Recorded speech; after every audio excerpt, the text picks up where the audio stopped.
Good morning, everyone. Welcome to week 11. Today we're going to be going over about 30 years of sport between 1950 and 1980. Poppy wanted to join us this morning, so she might be here, but hopefully she won't be too much of a distraction. So today we're going to be going over Chapter 9 and Edson Chapter 23 and really talking about how this is a very unique period in our American sporting history because there's a lot of very dominant shifts that happen on a sociological level that impact not just sport, but our American idea of self. And so these are the 30 years after World War II. This is when we have the Korean War being fought. This is when we have our civil rights movement happening in the 1950s and 60s. We also have another modern women's rights movement, so increasing visibility and opportunities to gain equal rights for women in the grander space. We also have the Vietnam War being fought, as well as the passage of Title IX. And so there's a lot of things that happen institutionally that really allow for a shift in sport. And so in terms of the sports timeline, there's a lot of different things that happen. But some things that I want us to really take note of, the American Football League is founded, so we start to see the growth of American football and become much more professionalized. We also have the very first Super Bowl being played, so kind of acknowledging the merger between the AFC or the AFL and the NFL and really how that kind of created the modern day NFL today. We also have the Tommy Smith and John Carlos protest at the Mexico City Olympics in 1968. We also have the creation of the AIAW, which was the college organizational overseeing body to regulate women's college sports. And so this was created kind of as a precursor to Title IX that was going to be passed in 1972. And then we have the Battle of the Sexes tennis match in 1973, finishing up these 30 years with Miracle on Ice. So acknowledging that this was a time that was very marked by war, struggle in terms of equity and rights, and how that represents itself in sport is very unique. And so this was a time that's very much marked by the Cold War. And so for some of us, or for a lot of us who maybe aren't familiar with the Cold War was kind of a stalemate. It didn't really kind of manifest itself as a true war, and we're going to talk about some of the ways in which sport kind of acted as that surrogate from warfare. But after World War II ended, the two major powers of the world, the United States and the USSR, kind of represented this ideological struggle between capitalists within the United States and communists within the USSR. And it wasn't just those two nations, but those were the two nations that really had the most power, the most significance in how World War II kind of ended, as kind of the winning nations, if you can kind of think of it that way. And so this kind of created a lot of international tension and really the kind of ideological strife between these two major world powers and how we see this in many different ways. And so the 1950s really represented the era of the American dream for some, right? A lot of us kind of maybe reflect on this era as being, the very vintage kind of perspective of America, the nuclear family and all these different images that we might see. But we also have to recognize that for a lot of people and for most people at this time, this was a time of international tension, right, called the Cold War. And so, like I said, it wasn't just America and the USSR. There were a lot of other nations that were kind of thought of as synonymously with just these two major world powers. And so on one side, you have the communist powers, which is, again, the USSR, China, Eastern Europe, North Korea, and East Germany, versus the capitalists, which was the United States, Taiwan, which at the time was named Formosa, as well as West Germany and South Korea, just to name a couple of these capitalist powers that had experienced a lot of that very explicit tension after the end of World War II. And so the communist Soviet Union really allied with the United States against the fascist powers during World War II, but after the war ended, they had very different political, philosophical, and economic ideologies that unfortunately caused these tensions to occur. And again, we call it the Cold War because there was a lot of threats of a nuclear warfare, because this was the time that, again, the nuclear power was kind of one of the reasons why World War II ended in the first place, was the United States choice to bomb Japan a couple of different times in different nations in the Pacific. And so that kind of sparked this whole international conversation of making sure that there are nuclear arms by most developed nations. And so that was a lot of tensions at the time. And so the Cold War was marked by this name Cold because although the imminent threat of nuclear warfare was kind of very speculated and very feared. It never happened.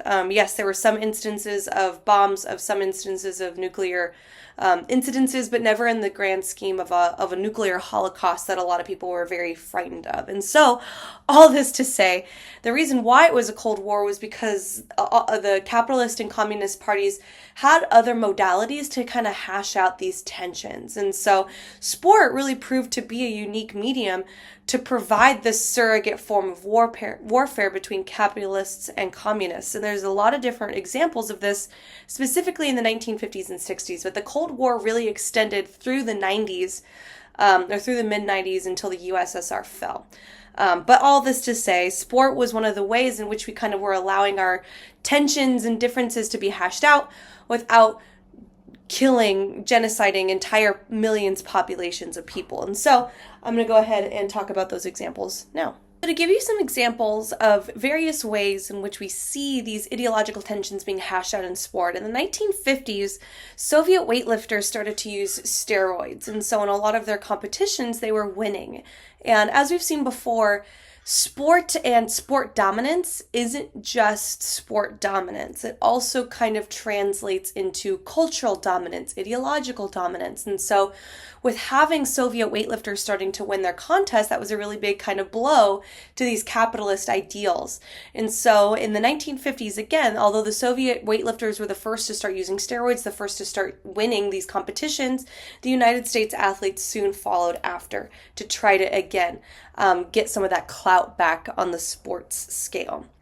In the 1952 Summer Games, Soviet women won versus American women, while American men dominated track and field. So this was an example in which we start to have not only ideological differences and ideological struggle, but also gender differences and gendered struggle too, in which we see that in the sporting space. In 1953, we had a very interesting kind of example of these tensions hashed out in the sporting and fitness space. That in 1953 we had something called the Kraus-Weber test, which basically assessed physical fitness of youth populations. And so this was a test that was implemented by the Soviets as well as by the Americans to test how physically fit their children are.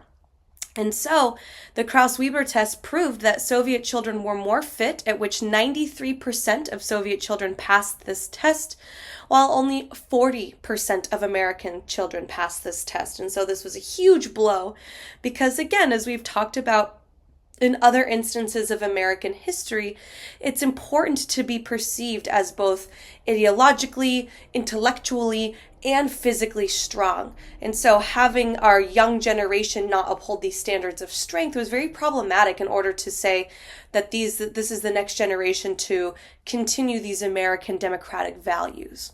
In 1956 Summer Games, the Soviets captured the overall win for the games, but the United States track and field team did take home the most goals.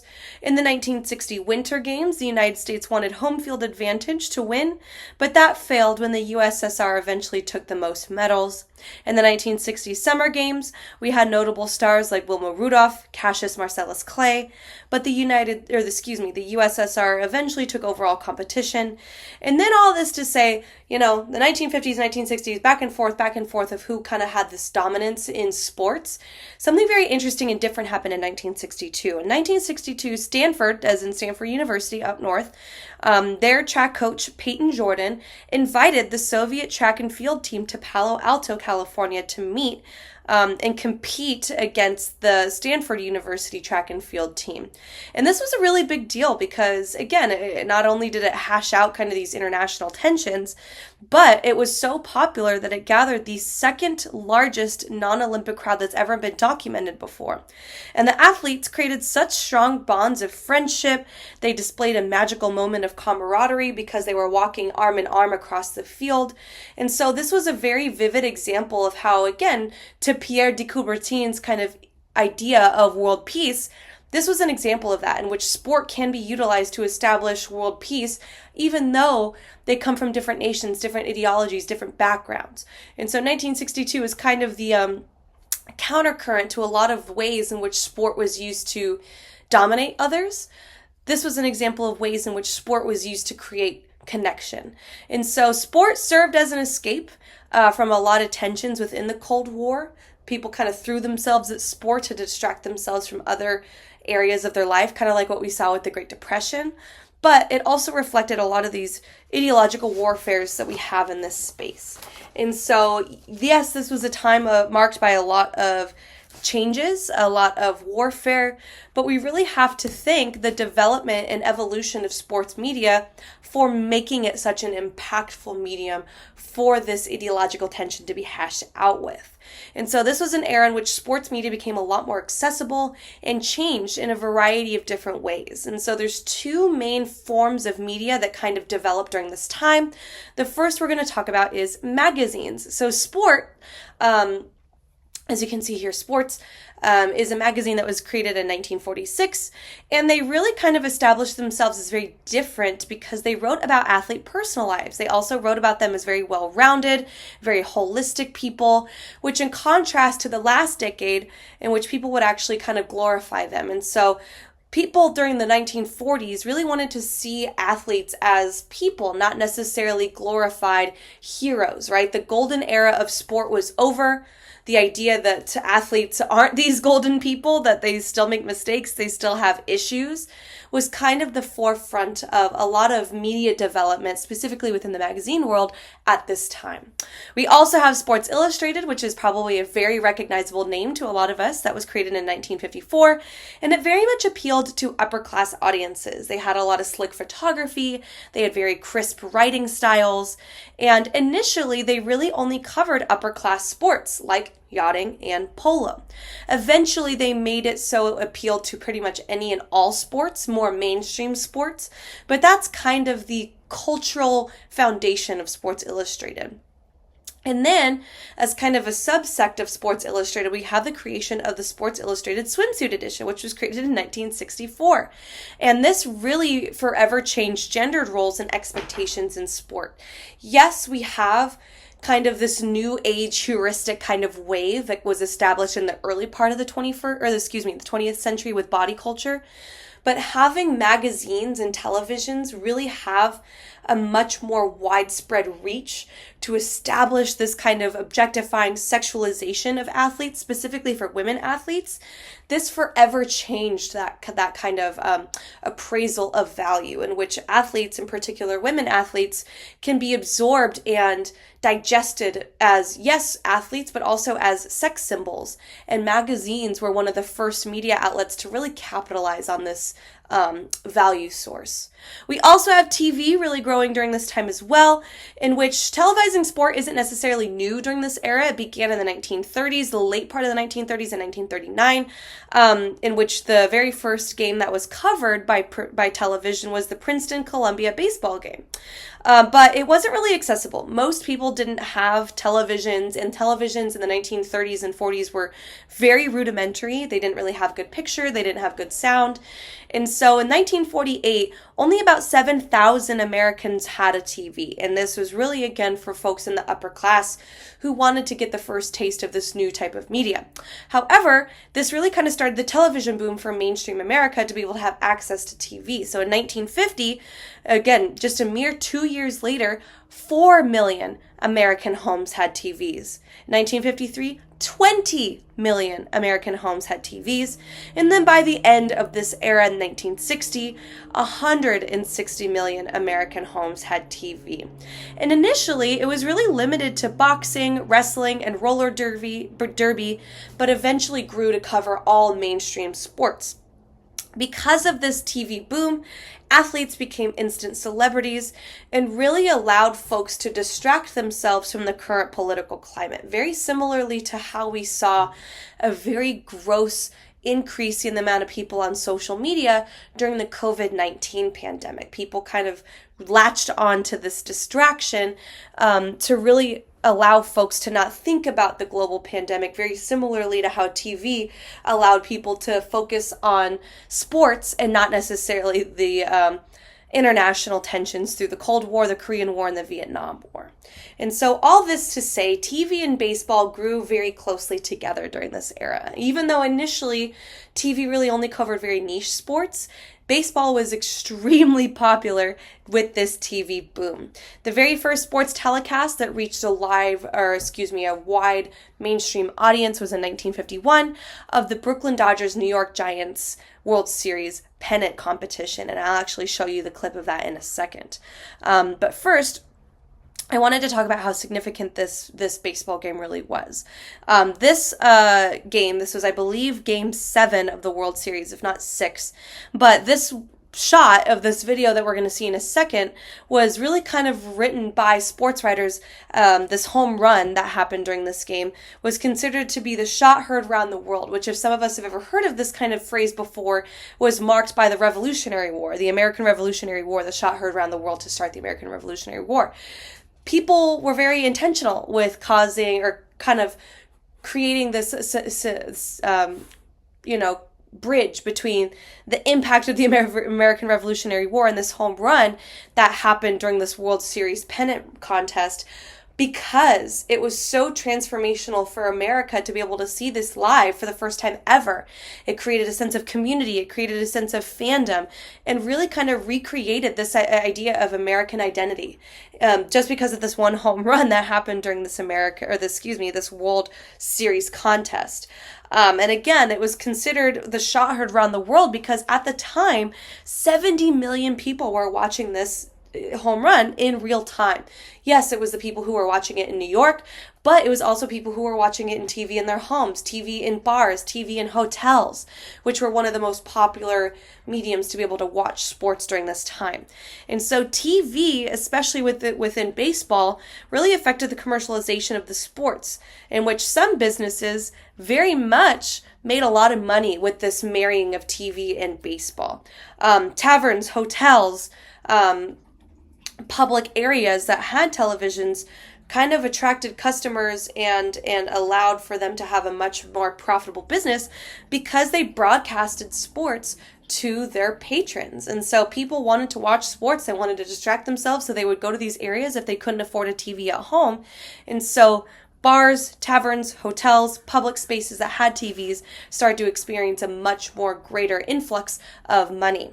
We also have broadcasting companies increasing their amount of money that they made because they sold airtime for commercials. And so we start to see the recognizability of commercials today, which even I literally just saw this metric that during a Sunday night football game, there is an allotted 37 minutes of commercials per quarter devoted towards commercial breaks. And that's a multi-million dollar business. And that was established during this era in the 1950s. However, we also have to recognize kind of the pitfalls of this kind of system, this coupling, in which there are a lot of folks who actually did lose money. First and foremost, in-person ticket sales tanked. People found that it was a lot more financially accessible as well as geographically accessible to just watch sports on TV. And so spectatorship dropped at a very steep rate that in 1949, 40 million fans would go and watch baseball games live. Compare that in 1957, only 15 million. So over half of the folks who would have normally bought in-person tickets decided to just watch the sport via TV. And because of that, a lot of minor league teams went out of business because they couldn't really compete with major leagues' TV coverage. And so as a result of that, a lot of cities with multiple teams had to split their broadcasting rights, and that caused, unfortunately, a lot of splintering fandoms, New York City being one of them. And so I wanted to bring this up too because, again, after the TV boom of the 1950s and 60s, both the Brooklyn Dodgers and the New York Giants recognized that they weren't getting as wide of a net anymore because they had to compete with one another for fans. And so that created the desires to go into other new markets, specifically for the Dodgers to come to Los Angeles and the Giants to go to San Francisco. Those two cities were very different geographically from one another, and so they were able to kind of establish their own sport monopolies in those new spaces to garner more money. And so because of that, a lot of teams had to create and think, differently about how to really approach this new TV era in the sport of baseball. Yeah, I just talked about how major leagues sought to expand into untapped markets. They started to relocate to new cities. They wanted to establish fandoms there, have new stadiums, in order to not compete with airtime for teams that were close by. So again, the Dodgers and the Giants both moved to California in the 1950s in 1958, just 7 years after the very first sports telecast happened in 1951. And so again, I just wanted to show you all too this clip of the home run, the shot heard around the world. Up there swinging. Racker throws. There's a long back. A Kennedy, I believe. The Giants win the pennant. The Giants win the pennant. The Giants win the pennant. The Giants win the pennant. Bobby Thompson hits into the very back of the left field stand. The Giants win the pennant, and they're going crazy. They're going crazy. And so I really like showing that clip because, again, this kind of coupling of baseball and TV not only allowed people to have greater fandom of the sport, but like I said, it allowed a lot of these major league and minor league teams to have to think really creatively about how to really take advantage of this new system, right? Either they were going to relocate. For the teams that did have to relocate, they had to create these new stadiums, and these new stadiums really kind of became a new way to attract people, right? So not only did sport attract people, but a lot of people recognized that stadiums kind of being a really cool novelty space would kind of maybe bring fans in who maybe didn't really appreciate the sport, but maybe would appreciate this architectural marvel or these other associated kind of things that you get with stadiums, like a Hall of Fame or maybe just like a cool experience. And so I like to include the Edson chapter 23 with this conversation because it really shows these more modern examples of what happens when teams move to new markets and hoping of expanding their fandoms and their profits. And unfortunately, a lot of these expansions and a lot of these choices come with very damaging repercussions. And so the chapter really goes through three main examples, which I'm very briefly just going to go over for you right here. So the first one they talked about is the New Orleans Superdome, right? So we have the Superdome that's pictured here. That was initially created in 1973, but a lot of what they talked about was how after Hurricane Katrina, a lot of financial initiatives and a lot of efforts were kind of put towards refurbishing and fixing the Superdome, in which nearly $300 million of taxpayer money was devoted towards fixing the Superdome as opposed to fixing the infrastructure and housing of particularly working class and communities of color in their neighborhoods were not given this amount of money. And so the Superdome was built entirely by taxpayers, most of whom can't even afford to use it, with the explicit disrespect to, again, those low-income neighborhoods and cemeteries that were being destroyed. It's also important to recognize, too, kind of the intersectionality of these communities as well, in which the New Orleans Saints, their mascot or their kind of emblem is the fleur-de-lis, which the fleur-de-lis was an emblem as a direct reminder of slavery that happened in New Orleans historically and how that is still very vividly represented in the football team that plays at the Superdome. The renovations for the stadium were done before the low-income housing from Hurricane Katrina at $300 million. We also have the Minnesota example in 2007, in which nearly $500 million was paid by taxpayers to refurbish the stadiums of the Minnesota Twins. And so it really more so talked about the decisions and financial choices made by the Twins owner Carl Pohlad, who was a ruthless man. He got rich from foreclosing on farmers during the Great Depression, so it just kind of shows you his priorities there. But he spent much of his ownership really harping the citizens of Minneapolis to really allow them and kind of force them to pay for his new refurbished stadium. He even used the sick kid at the hospital being visited by a baseball player trick to really kind of elicit these ideas of, pity. Oh, they're actually a really good team. They're actually really good people, blah, blah, blah. But citizens actually voted against paying for it. And so unfortunately, he was able to succeed behind closed door techniques, worked with politicians behind closed doors, and eventually got approved to have these refurbishments paid by the citizens of Minneapolis and surrounding areas for nearly $500 million stadium. Then finally, we have Washington, D.C., which the new stadium was erected in 1976. But again, this was really about refurbishments for nearly $1 billion paid for by taxpayers. And so baseball owners really aimed to expand the area of baseball, particularly in the D.C. area with the Nationals. And so they taxed initially DC businesses a whopping $1 billion in taxes to build this new stadium. And so a lot of people were like, okay, well, that's good because it's not directly taxing the citizens, it's taxing the businesses of this area that should have more money than just like your layman's, middle class folks. However, most DC residents still lived in impoverished, government neglected areas. They suffered from increased cost of living due to the stadium, and the owners also didn't disclose their willingness to displace and bulldoze entire communities under the guise of eminent domain. And so we're actually going to see in a minute how eminent domain is very impactful because it basically allows the government to just take your land, even if you own it. And so the ignorance really showcases that people, especially owners and especially business folks in charge of these decisions, don't care that they're killing people or forcing these people into generational poverty. The owners paid no mind to this. And so as we kind of talk about this, we're going to kind of go into this a little bit more detail in a couple of weeks or, right now and then in a couple of weeks again. But do you think that it's fair to tax citizens to build stadiums? And it's really kind of getting at this notion that a lot of owners and business people build this stadium with the guise and kind of this rationale to say that it's going to contribute to the local economy because if we build these stadiums, we're going to have a growth of employment. People are going to spend money in local businesses, but this is complete and utter BS. There has actually been zero research to support that any time a stadium has been built, particularly in a low-income community, that it positively impacts the folks around that community. There's never once been a stadium to do this. And so I really like this quote too, that this isn't just taxation without representation. This is sports as ethnic and economic cleansing, because it's very purposeful that a lot of these stadiums are erected in low-income neighborhoods that particularly impact folks of color.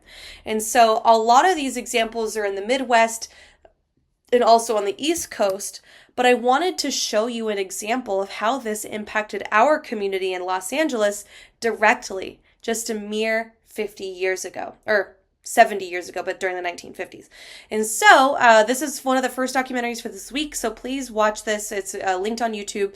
But this tells the story of Chavez Ravine, which is a closely knit Mexican-American village that once overlooked downtown LA from the hill where Dodger Stadium now stands. And so as you're watching the documentary, take note of the answers to the following questions. How did the city of Los Angeles tell the Chavez Ravine communities to move? What happened to the original housing project of the ravine? Do you think it's okay for sports teams to uproot communities and build stadiums, and why? And so again, a lot of our conversations around stadiums, TV, really centers around baseball, but TV also impacted the growth and change of other sports as well. And there's many examples of how TV changed sports when it came to their fandoms, revenues, and rules of how they played their sports. So for college football, ABC was the primary kind of winning broadcasting network that won the ballot to broadcast college football, which again started to become very, very popular during this era, very commercialized, very competitive. And so TV really provided schools in rural areas a chance at national fandom, right? This is where we are aware of schools like Wake Forest or even Kansas State or even Utah University. It was because of television that really allowed for these schools to have mainstream acceptance through TV deals and broadcasting. Eventually, the NCAA recognized that this was very impactful for how their schools were kind of marketed to the mainstream media or mainstream America.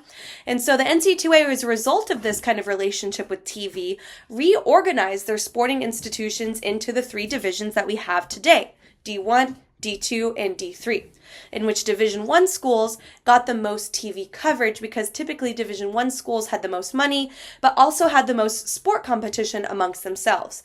Then you have Division II, which has some more local competition. It can be competitive, but not nearly at the scale as D1. And then D3, which is much more academically inclined institutions, have some sports, but not really broadcasted in the mainstream, national recognition that we have for D1. And so this was a way to, again, popularize college sports, not just football, but other sports as well, in which, again, ABC won the bid for the NCAA. Professional football had a mix of broadcasting networks, and we're going to talk about some of the reasons why we had some of that mix. And a lot of that is really due to the influence of the AFL.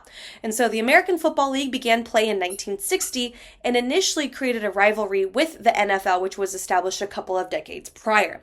So in 1966, the AFL merged with the NFL to become the AFC and the NFC conferences that we know of today. And if any of you are interested, in particular, if any of you are Raider fans in the class, Al Davis versus the NFL is a documentary that I believe is on Netflix. But it does show, it's a really cool documentary that kind of showcases the historical implications of the AFL and NFL and why Al Davis in particular kind of became the villain in this discussion. But anyway, long story short, he basically created the AFL, and he kind of spearheaded its growth and development as being a direct competitor against the NFL. And so the AFL eventually merged with the NFL in 1966. It was kind of like the National League and the American League. They couldn't really shake each other. So they were like, okay, like let's just merge into like one organizing body, and then have competition from there. And so because of that merger, the AFL became the AFC, the NFL became the NFC, and the NFL as a title became the overarching kind of, again, recognizable National Football League identifier for the entire sport of professional football. And so because of this, in 1966, after the conferences were created, that was the first opportunity to have a Super Bowl, which is the most watched TV event in America to this day. And I feel like every single year that metric continues to be broken. And so because the Super Bowl was so extremely popular on TV, there were a lot of rule changes that happened to make the game much more exciting. Some of the things that happened was, Super Bowl rule changes made the games more exciting because they kept the game going with more broadcasting advertisements, would allow people to be drawn in. It allowed people to be more aware of marketing. And so it caused football to pass baseball's popularity and become America's favorite game. TV allowed football to become the most popular sport in America. And sorry, just looking at my notes here, I do see that Al Davis versus the NFL is in ESPN 30 for 30. So I believe if you have Disney Plus or Hulu, or ESPN Plus, you all kind of get that package deal, so it should be with that. But it does talk about the merger and its consequences. But like I said, because TV really kind of pushed football as America's favorite sport, a lot of different broadcasting companies were kind of fighting for who was able to have access to broadcasting this sport, right? And so CBS got all NFC games at the time. And so one of the things that allowed them to kind of differentiate themselves was that they added pre and post game shows to their broadcast, which was, again, a very new idea at the time, but now is very commonplace, especially within the context of football. NBC got all AFC games. ABC got Monday Night Football, which was created in 1970. They also, at the time, got Sunday Night Football, and then eventually added Thursday Night Football, which are, again, things that we recognize today, but really were created as a direct result of TV. But again, this is really nothing like the current division of the NFL, in which it changes pretty much every single year, in which Amazon primarily covers Thursday Night Football, ESPN and ABC covers Monday Night Football. They also are able to cover some Sunday games. The NBC gets international games. Actually, that's changed now, in which the NFL has kind of monopolized all international games, which has kind of become a new thing in the NFL these past few seasons.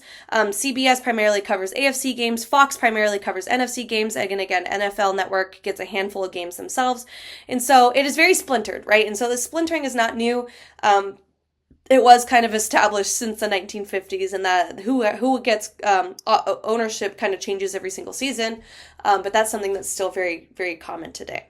For basketball, TV created the popularity of the sport by really glamorizing the athletes that played it, particularly the black athletes that played it, feeding off of rivalries and establishing the All-Star Game in 1951. Because of the popularity that it had on TV, a lot of TV broadcasting networks started to pressure the NBA to change the rules of the game to make it much more exciting to watch on TV and increase spectatorship. And so they started to make the shot clock a shorter pursuit. And so people had to switch possessions a lot faster, make the game much more quick, make it much more exciting. NBC won the bid to cover the NBA.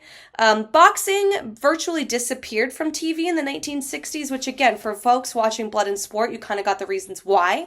But it did really prove to be detrimental to the sport itself. There was no organizing body to really oversee the sport of boxing, and so a lot of independent fight clubs of the sports were controlled by gangsters.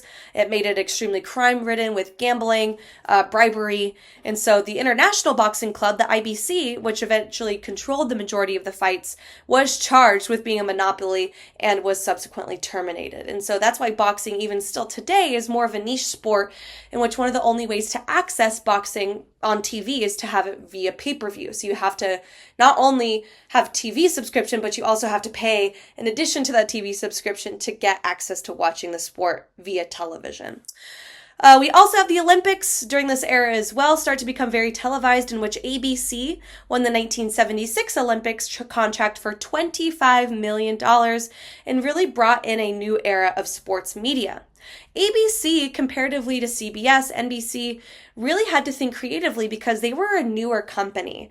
So they really had to establish themselves as very different. And so what they did is that they started to feed into the drama and the smut surrounding sports. They would look into rivalries, they would interview controversial athletes, they would have multiple camera angles, and they would seek out what we call TNA, tits and ass. And so this was a way in which a lot of TV companies kind of took advantage of what magazines had already established in the 1940s and 50s of glamorizing, sensationalizing, and objectifying athletes in these sports to make it much more exciting, make it much more desirable for people watching it. And so again, we wouldn't have sports today at great of a scale if it wasn't for TV and media. So we really do kind of have to think kind of the system that was established in the 1950s and 60s to make it what it is today. But again, this era isn't just marked by how sport became more popular. This era is also marked by how we can utilize sport as a way to establish equity in the civil rights space. And so during this era, this is again marked by the civil rights movement, but it's also important for us to recognize that this was a time that we can consider the athletic revolution as well, in which this was kind of, again, created as a result of Brown versus the Board of Education in 1954, which was really pivotal for this fight for equality. Essentially, Brown versus the Board of Education made segregation illegal in all public spaces, not just within schools. And so the athletic revolution was a movement where athletes really paved the way for equality in sport and in society, with Brown versus the Board of Education as kind of the legal backbone for this initiative. And so this was an era that we started to see people really recognizing the true power of protest and strikes. We saw this with the NFL, the MLB, and the NBA. They started to fight for free agency and more agency in their contracts as well. And so this was a time that, again, we saw a lot of really cool things happen in terms of allowing sport to be the medium to have greater conversations about equality, particularly for marginalized communities.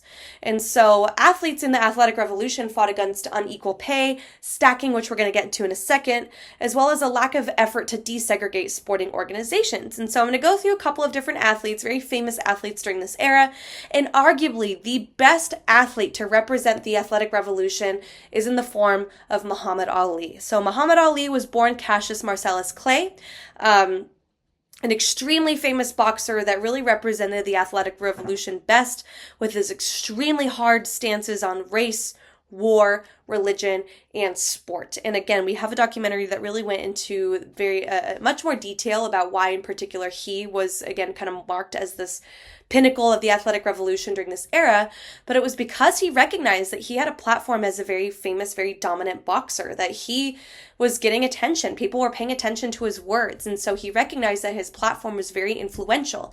He spoke out against the Vietnam War. He spoke out against white Christian nationalism during this time. He spoke out against many different things. The race struggle that's still happening in the United States. He brought attention to that with his joining of the Nation of Islam, which was a black Muslim group at the time, was very feared by WASP America. And so he recognized his power and privilege and actually went to prison for these stances. And so he very much is marked by being, in my opinion, the best representative of the athletic revolution during this era is Muhammad Ali. But we also had other athletes like Tommie Smith and John Carlos. They were icons of the movement. They really brought attention to racism in America. And they did so by utilizing their platform as track and field athletes. And so they took the stands as first and third, respectively, during the 200-meter race in the 1968 Olympics in Mexico City. They stood in black socks to raise awareness to homelessness in the United States. They also raised clenched fist in the air, which is the Black Power salute, during the national anthem. And so this was very much utilizing their platform to bring attention internationally to the issues happening domestically in the United States. And so the International Olympics Committee was pretty pissed, right? Because again, the IOC takes a very apolitical stance.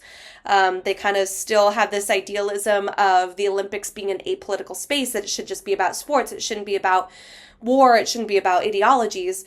But very brave athletes recognize that this is the perfect place to talk about war and ideologies. And so the IOC unfortunately stripped them of their medals, sent them home to face the wrath of an extremely embarrassed and extremely racist America, in which it's also important to recognize too that, again, Tommie Smith and John Carlos were first and third, but they also had support from their second place competitor, Peter Norman, who was the Australian who got second place in the 200-meter sprint.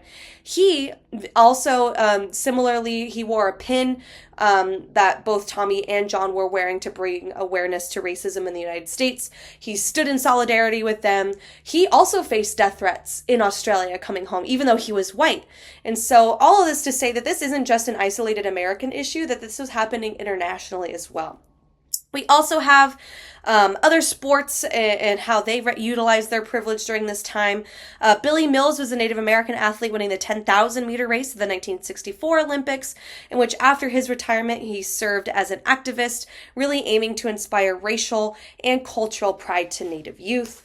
We also have Althea Gibson and Arthur Ashe, who Althea Gibson was actually the very first African-American to win and compete in the U.S. Lawn Tennis Association National Championship. And then Arthur Ashe was the very first African-American to go on the United States Professional Tour after having both won the U.S. Amateur competition and the U.S. Open in the previous year. In terms of hockey, we have athletes Arthur Dorrington, Willie O'Ree, and Larry Kwong, all of which broke the color barrier in hockey, in which we have Dorrington in 1950, Willie O'Ree in 1961, and then Chinese-Canadian Larry Kwong in 1948, all of whom broke the color barrier in a very predominantly white sport. For basketball, we have athletes Bill Russell and Wilt Chamberlain, which in college, most of the NCAA championship teams were desegregated, and in the NBA, players like Bill Russell and Wilt Chamberlain expressed that they were no longer submissive to the white plight, only to entertain. And so they spoke up very vehemently about racial injustice through their platform in the sport, and are arguably thought of as some of the best athletes that the sport of basketball has ever had. We also have Joe Namath, which kind of in contrast to all of these other athletes, Joe is white. And so he kind of utilized his platform as an ally, which at the time was a very, very rare instance in which you have white allyship in a space of trying to provide equality for folks of color. But in college, particularly in college football, there are still a lot of colleges, particularly in the South, that upheld segregation as long as reasonably possible. And reasonably possible just because of extreme racism in this space. The NFL did have a mix of more traditionalist, aka racist coaches that really kind of wanted to minimize the amount of black athletes and athletes of color in professional football. But this was marked by a lot of rebellious athletes like Joe Namath, who utilized his platform as a white athlete to speak out against their racist coaches and embrace desegregation in the sport. So not only did you see this in the professional space, but you also saw this in the college sporting space as well. And so again, I like talking about the athletic revolution because not only did they fight against unequal pay and a lack of effort to desegregate, they also brought attention to what we call stacking, which stacking is a phenomena that was identified by sociologist Harry Edwards, who did a lot of work at UC Berkeley. He also did a lot of work at CSU San Jose State, which for folks who are very well versed in the history of track and field has a lot of historical implications for track and field at San Jose State. But anyway, stacking was identified by Harry Edwards, kind of established during this time, but it refers to this unusual distribution of white and black athletes in certain sporting positions and certain sports that can't be explained by random distribution. And I bring this up because statistically, as we kind of become more liberalized, as at the time sports become desegregated, we should have a bit more of an intermixing in the amount of folks who play certain sporting positions, right? As you have an opportunity for equality, we should have more of a true representation of folks, of the entire general demographic within each of these separate sport positions, but we don't. And so stacking isn't just in football, although a lot of the examples that I'm going to be talking about is very football centered, that this happens in basketball, this happens in baseball, this happens in various sports. And so stacking, again, is kind of referring to how these different sports kind of organize themselves by position and why there's still an unequal distribution of the folks who play these positions based on race. All other things considered equal, we still see that certain racial groups gravitate towards certain sports. And there's a couple of reasons why this happens. And so the first one is this idea of centrality theory, that white people are typically seen in the middle or the center of a team physically because people attribute these positions as decision-making positions that are central to the outcome of the game, where black athletes are more in auxiliary position, outside positions that require more raw talent and athleticism. And centrality theory is really kind of informed and educated by historical racism. The idea that, again, historically, people in American power have been white people. And so this implicit association of folks who make decisions, oh, well, let's look back at who's made decisions successfully over time, it's white people. And so that's one of the reasons why we see limited opportunity for folks of color in these decision-making positions because of these long-standing historical racist implications of decision-making. So centrality theory is something that we see very vividly. And just to kind of showcase, again, the difference between 1999 and 2014 and racial breakdown by NFL positions. In the center positions, right, centrality, we have center, quarterback, tight end, tackle, guard. But in contrast, we see running backs and wide receivers on the offense being predominantly black athletes. We also see for defensive positions overall are black people or people of color in these positions. And so I wanted to show you that here and why centrality theory could be one of the possible explanations as to why this happens. Another possible explanation as to why stacking happens is this idea of role modeling, that young athletes, children, are more likely to be drawn towards positions that they see their respective race playing. The idea that they want to be like their sporting heroes. They want to be like the people they see in magazines, in TV, in commercials. And so they want to emulate their success. And so they do so by going and joining that position that that athlete is a part of, which again kind of perpetuates this generational gravitation towards these specific sports because people are gravitated towards and like people that look like them. And so this also influences coaches because coaches are also likely to adhere to these implicit racial biases to model their techniques after successful teams, which again, historically, successful teams have been teams that have encourage this stacking type of rolling. The idea that, again, certain people are in certain positions because that's what's been found to be successful. And so pro teams also stack their athletes as well. And then the last possible explanation is this idea of positional segregation. And this is the most radical of the three explanations, but it's basically positing that black athletes are stacked into high power and high turnover positions, like running back, wide receiver in football.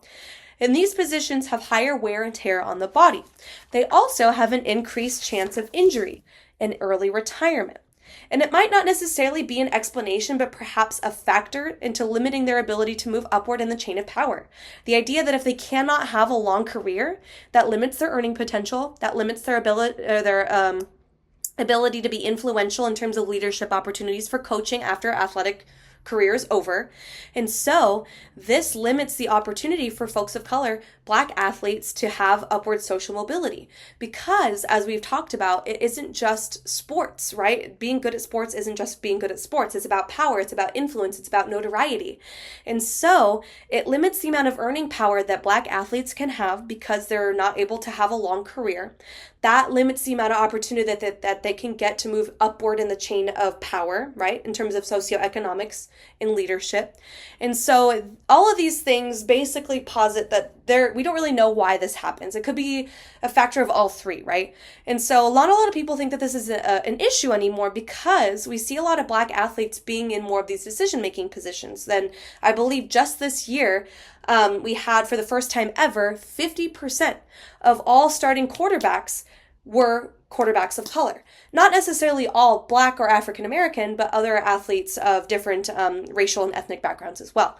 However, but that's to say that, again, we still see this in other positions, so we need to be very mindful of this here. And so, just to kind of give a visual of everything that I basically just went over, you're going to watch a very short clip of Not Just a Game, which covers Muhammad Ali, Tommy Smith, and John Carlos's approach to activism as a direct contrast to Michael Jordan and LeBron James' approach to activism. And so during this era, what did Muhammad Ali, Tommy Smith, and John Carlos stand for? Then on the flip side, what did Michael Jordan and LeBron James stand for? And why is there a difference for these two groups of athletes? So go ahead and watch your documentary. Let me know if you have any questions about that. And so not only was this era marked by civil rights in terms of racial, national, and ethnic representation, we also see that this is an era of fighting for civil rights on the term in the space of gender. And so sports and feminism is very marked by this era in which the National Organization for Women now really fostered this feminist voice in the 1960s and inspired women to really take charge of their equality in sport and otherwise. And so I really like using Billie Jean King, who I think is the best representation of this new women's movement during this era, because of what she did in her platform as an athlete. And so Billie Jean King, tennis athlete, is one of those athletes that demanded equality in pay and play for women. So she would refuse to play in tournaments if the winning purse wasn't equal to the men's tennis tournament. She would also expose the hypocrisy of amateur organizations, right? The fact that they would pay their athletes to be amateurs, they would pay their coaches to be amateur coaches. And she also dismantles ideas of women fragility in sport when she beat chauvinist Bobby Riggs in a tennis match known as Battle of the Sexes. And so that was really instrumental to providing equity in the sporting space, because again, it's not just sports. And so they were able to compete against each other. A man and a woman competed against each other. In a tennis match, she eventually won in 3 straight sets. But I think it showcases, too, that this idea of equality can be achieved in the sporting space. And so Edson Chapter 8 also highlights some of the equalities that are still pervasive today, which we're going to talk about in a moment. The idea that coverage of women's sports is abysmal compared to men's sports, that pay is extremely unequal still. The views of women has changed from objectification to adherence to gender roles in many other ways in the sporting space, and that sports commentators are not gender diverse. And so first we're going to talk about salary gap differences between men and women. And so this is a little bit outdated. I believe that the base salary for both men's and women's basketball players has increased since then, but the sentiment is still the same, that the salary gap between men's and women's professional athletes is extremely, extremely wide. And so again, I recognize that the amount of revenue coming into the WNBA pales in comparison to the amount of revenue comes into the NBA. But what I want us to take note of in particular is the percentage of revenue paid to players by these two organizations. That for the NBA, of the $6 million that it got between the 2019-2020 season, 50%, half of that revenue went back towards the athletes, right? Half of that money should go to the athletes that make the sport, right? We do not see that representation for the WNBA, in which they don't even get a quarter of the amount of money that goes towards the sports. And so if you've seen now, if you're in the space of sports, particularly with basketball, a lot of the women athletes are wearing shirts that say, "Pay us what you owe us," as a direct kind of commentary to this disproportional amount of money coming into the league, right? And so Kelsey Plum also kind of talked about this in one of the podcasts that she was invited to, that again, recognizing that, yeah, the amount of money coming into these two organizations is different. That is a fact. But it's the proportion of money that goes to the athletes themselves, because it's not just how much money they get, but it's also power points. It's the idea that, again, if they are not getting money, they're not getting power. They're not being listened to. Their desires for true equal treatment to the men's players is not being taken seriously. And so this is a really big problem, in particular with the WNBA, because they're not making enough money to stay in the United States. Just a couple of years ago, Brittany Griner, when she had to go and compete internationally in Russia, she was stopped and put in jail because she had she had marijuana in her purse or in her bag. And so that was a really big problem. But I want us to be more critical of the fact that why do we have our athletes have to play their off season internationally? Why don't they make enough money in the United States when we do have one of the largest economies towards sports? Why are we not seeing that in the women's sporting space? And so a lot of that can kind of come down to the responsibility of these media broadcasting networks, right? That unfortunately coverage of women's sports has declined over time.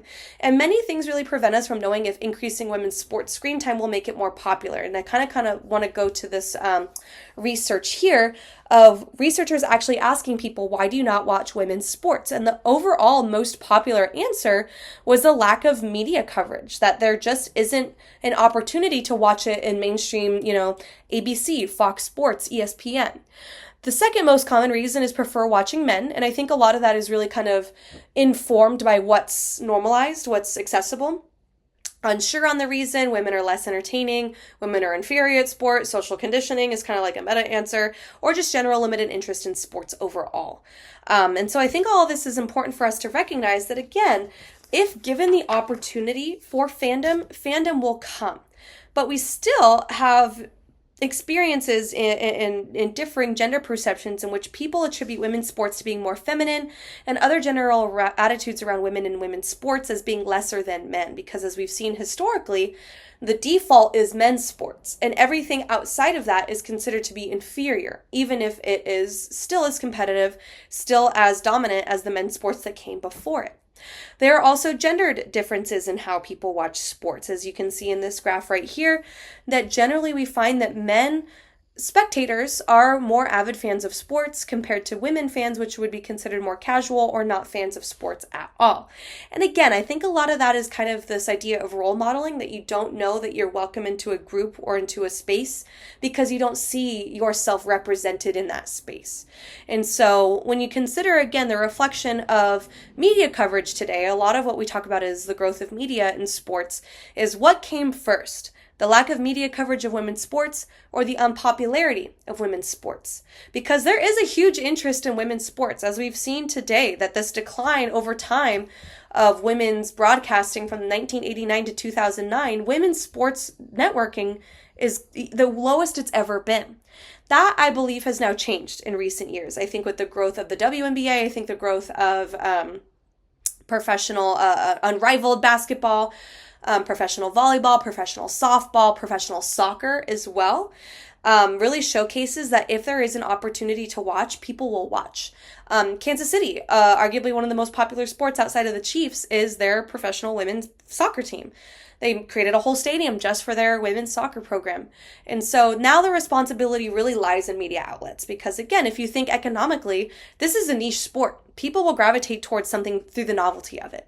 And so if you provide opportunities for fandoms will come. And all this really kind of comes and is informed by Title IX that happened in the 1970s.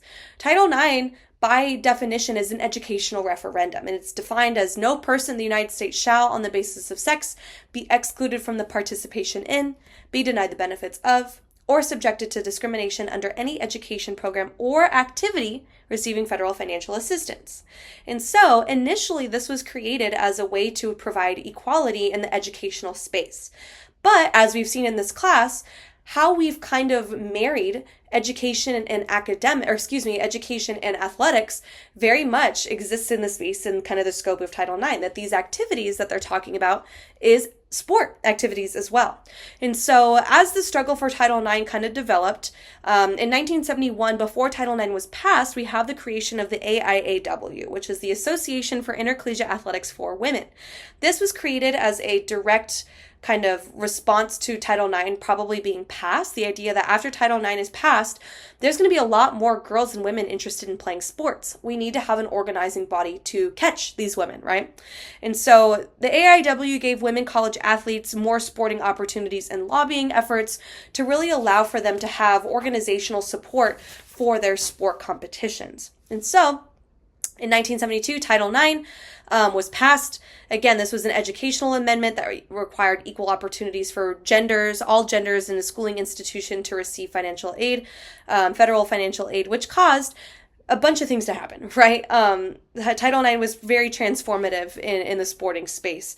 It increased the amount of female sporting participation and scholarship. The idea that a massive boom of girls and women's participation in sport also allowed for them to have equal college scholarships for the sporting space to men, in which we have women athletes for the first time ever in sporting spaces that were historically just for men, in which I have pictured here Janet Guthrie, who was the very first female Indy 500 driver. Again, a sport that has historically been dominated just by male athletes. Now we have women in the sporting spaces like this. However, as a direct result of Title IX, we started to see the decrease in female leadership opportunities in sport. And this is really limited by the mobility of women in leadership ranks in coaching or sports administration, because the women-dominated AIAW was dying due to the influence and coercion of the male-dominated NC2A. Basically, the 1970s and 80s were really marked by this legal struggle between the AIW and the NC2A, because the NC2A, which has again been established for many decades before, said, well, if all things are fair and equal, let's have the women athletes of the AIW be absorbed into the NC2A. We have the money, we have the commercial efforts, we have the best coaches to help these women athletes be the best athletes they can be, right? Really ignoring that the AIW was created to create this unique kind of women's only sporting culture, that they didn't really want the corrupt activities that surrounded the commercialization efforts of the NC2A. And they wanted to maintain friendship. They wanted to do all these things that sport can be without it being commercialized or hyper publicized as kind of this commercial outlet. And so unfortunately, the AIAW obviously doesn't exist anymore because the NC2A bullied them enough to dissolve, absorb their female athletes without taking any of their coaches or staff to become part of the NC2A themselves. And so although the increase in women participating in sport happened, there was a decrease in the amount of women in these higher up sport leadership positions. And so to kind of talk about how financially, Title IX was very impactful for the sporting spaces, because universities had to meet one of the following requirements in order to be eligible for federal funding. The first is this idea of the proportionality test, the idea that if a school is 50% female, no less than 45% of its athletes should be female. That being said, no less than 45% of its scholarships should be awarded to female athletes. And so that was something that was very impactful for this, but it was really rare. Most of the schools actually were able to fulfill this federal financial aid requirement by fulfilling these other two tests. And so the History of Progress test basically shows that if a school demonstrates progress towards expanding women's programs, specifically looking at the past 3 years, then they would still get that federal financial aid. And so a lot of schools basically would say like, oh my gosh, like in the past 3 years, our sports programs for women has grown 300% from maybe one sport to 3 sports, which comparatively to men's sports that would have maybe a dozen different types of sport opportunities really isn't truly representative of equity and equality in the sporting space. Another one is this idea of accommodation of interest, that if a school shows that it offers equitable opportunities for women to participate, but the reason why they don't have equal opportunity is because women just aren't interested in being in the sporting space. And again, this could be fudged as well because maybe they don't have enough initiative to make sure people are aware of sporting opportunities. They might not have hired coaches to devote themselves to developing these opportunities. So all this to say, there's always been a historical back and forth over the acceptance, adherence of Title IX within these sporting spaces. And currently, Title IX exists and covers students based on gender identity, not necessarily gender or sex assigned at birth. And so we've seen this in many different ways in which, again, high school sports participation has steadily grown up for girls and for boys.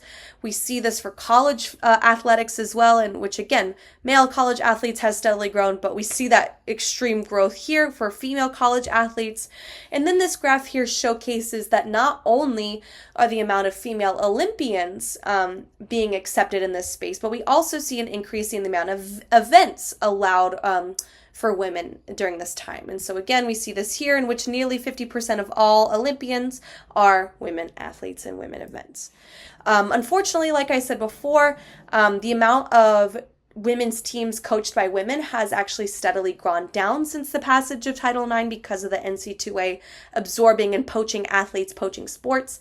And that unfortunately is a metric that very rarely, only recently, has kind of been in the uptick to provide that representation.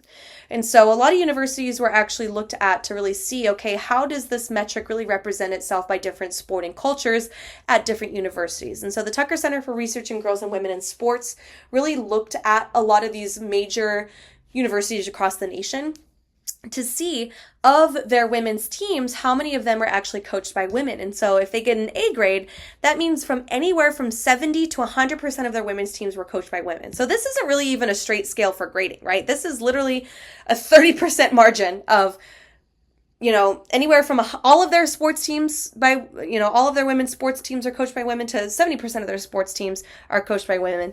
Only 2 universities satisfy that grade. Only 2. University of Central Florida and Cincinnati. In order to get a B grade, that means that anywhere from 55% to 69% of your women's teams are coached by women, in which we have a handful, but overwhelmingly, anywhere from 54% to 0% of their women's teams are coached by women for a vast majority of the colleges across the United States. And so I think that this again showcases the long-term ramifications of this system that was set in place in the 1970s here. And so in terms of how we're seeing growth and change of sport, obviously this was a time of extreme commercialization due to media developments with magazines and TV. We also see a lot of growth and changes for acceptance of marginalized groups within the mainstream sporting space. And people are still trying to challenge these previous conventions of sport with media, non-sport physical activity, and this new technology. And so in terms of new sport media, again, this is really focusing on dismantling the facade of sports and athletes being these perfect people. Many athletes during this era actually came to write several critical exposés of sport by listing drug use, alcohol abuse, sexual escapades, exploitation of players, and the corruption of organizations that made sport what it is during this era. And so sports writers no longer idolized athletes as these golden people, and really began to evaluate them by their very flawed personal lives. And so this was really in direct contrast to the previous era of the golden age of sport, and to now looking at athletes as very flawed, realistic perspectives of people, right? They're just people like you and I. Another thing that happened during this era is a lot of people wanted to engage in physical activity, but didn't necessarily want to engage in sports. And so people took to jogging, running, bodybuilding, not as the sport bodybuilding, and not running and jogging as the sport, but really do so just to maintain a healthy lifestyle, in which a lot of men and women running athletes did dazzle in competitions at the Olympics, but there was still a lot of criticisms of women running in these long distance events, particularly with the marathon.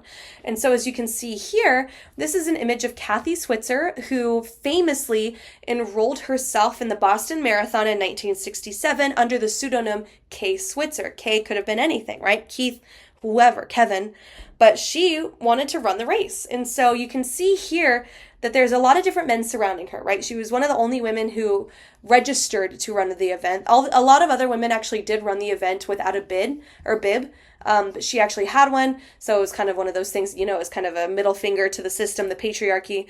So as you can see here, this man is actually one of the organizers of the race. And so he is documented as, again, trying to push her out of the race, saying that, again, this is a male-only space, this is a male-only race, get the hell out of my race, you woman, blah, blah, blah, right? Trying to maintain these value systems of men only being allowed in sporting spaces. However, you also see this countercurrent, this new perspective of masculinity and using power privilege of a lot of the other runners, pushing him out of the way to allow Kathy to run in this event. And so I really like bringing up this example because, again, it allows people to really challenge these conventions of sports. And as we're getting into a more, modern interpretation of sport, things that are very recognizable to us, things that are very new, a lot of people look at this class as a history class, right? Things that are very antiquated, very far removed from the past. But one of the things that I wanted you to take away from this, especially with the Kathy Switzer example, is that we are not so far removed from history. That just this past November, 2024 November, Dr. Kelly Walters, who's a faculty on campus, she was allowed to run the New York Marathon in New York. And so who did she meet when she went to New York? None other than Kathy Switzer. And so you can see she's here. She's still fighting the good fight in the space of running, really allowing this space to be fought for women's equality. And so again, I got permission from Kelly. This is fine to post these pictures to show you all. But I really wanted to showcase that, again, this woman who was the very first woman to ever run in a marathon is still alive, and she's still fighting the good fight in the space of sport. And so we are not so far removed from our histories that there is still a lot of work to be done. And so I wanted to, again, kind of showcase that. But going back to this idea of new technology, commercialized sports became very popular. And so they acquired a lot more money to expand and evolve. And so football, we start to see a lot new stadiums being developed. In particular, the Houston Astrodome was built with a roof and with turf to allow for year-round play. It no longer was succumbing to the elements or the heat or the rain to have grass at their fields. For hockey, they expanded to the south and to the west, creating a larger market for a winter sport in warmer climates by having these extremely sophisticated stadiums of maintaining ice even in these warmer climates. For auto racing, we had better designs, and more powerful engines to make it more exciting, make it faster. Bowling, we had machines to replace pin buoys that replaced the pins at the end of the hall, in addition to expanding alleys to accommodate larger teams, more athletes, and more fans to be able to watch and enjoy the sport. And then again, TV was one of the most influential things to happen to sports in the modern era, in which the sports marriage between TV and sports continued to grow stronger, cheaper, and more accessible into the next decade. And so to kind of wrap up the entire review, again, this was a pretty dense chapter just because there's a lot of things that happened. But do know the sporting firsts of the era. Know that the Super Bowl was created during this era, as well as the Association for Intercollegiate Athletics for Women. Understand that the Cold War happened in sports, in which we have pseudo-warfare examples and the indirect reason why the Chavez Ravine Housing Project was scrapped in the first place. We also have the introductions of TV and magazines in which broadcasting bids by company in sports. I want you to take note of the sports that they covered and how they talked about the athletes in those respective sports. In terms of the civil rights movement in sports, understand Native American traditional versus assimilation through sports. So again, understanding Billy Wills and kind of his platform into that acceptance or disassimilation in sporting spaces. For African Americans, athletes utilizing their sporting dominance and platforms for the movement, like Muhammad Ali, who again is the best representation of the movement, John Carlos and Tommy Smith. Also reflect on what stacking is and the three possible explanations for it happening, so understand what centrality theory is, role modeling, and positional segregation. In terms of women's sports, this was the time of the women's rights movement, so again, focusing on specific athletes, namely Billie Jean King, using their sport dominance and platform to eliminate equal pay, media coverage, and gender perceptions of women in the sporting space. The AIW in 1971 being forced into the NCAA in 1981, and its effects of increasing girls and women in sports, but decreasing women leadership and coaches in women's sporting media coverage. Title IX being passed in 1972, and recognize and understand the three conditions that can be had for federal funding. So the proportionality test, history of progress test, and accommodation of interest test. So let me know if you have any questions about that. Again, this was a longer lecture just because so much stuff happened. But next week we're going into globalized sports between 1980 and 2000. So please read chapter 10. Let me know if you have any questions, and I'll see you then. Bye.